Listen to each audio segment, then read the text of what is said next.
Editing କରିବାକୁ ଚାହୁଁଛନ୍ତି ତ ତେବେ ଆପଣ ଭିଡ଼ିଓର ଡେସ୍କ୍ରିପସନ୍ରେ ଦିଆଯାଇଥିବା ଲିଙ୍କରେ କ୍ଲିକ୍ କରନ୍ତୁ ଏବଂ ତାପରେ ଭିଡ଼ିଓର ଡେସ୍କ୍ରିପସନ୍ରେ ଦିଆଯାଇଥିବା ଲିଙ୍କରେ ଏଲାଇଟ୍ ମୋସନ୍ର ତାକୁ ଡାଉନଲୋଡ଼୍ କରି ନିଜ ଫୋନ୍ରେ ଏଡ଼ିଟ୍ କରିପାରିବେ ଏବଂ ସେଥିରେ ଦିଆଯାଇଥିବା ଭିଡ଼ିଓର ଡେସ୍କ୍ରିପସନ୍ରେ ପ୍ରିସେଟ୍ ଲିଙ୍କ ତାକୁ ଇମ୍ପୋର୍ଟ କରିନିଅନ୍ତୁ।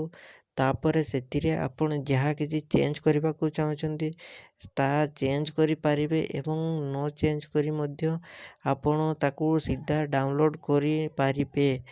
ଯଦି ଭିଡ଼ିଓଟି ଭଲ ଲାଗିଥାଏ ଚ୍ୟାନେଲଟିକୁ ସବସ୍କ୍ରାଇବ୍ ଏଣ୍ଡ ଭିଡ଼ିଓଟିକୁ ଲାଇକ୍ କରିନିଅନ୍ତୁ।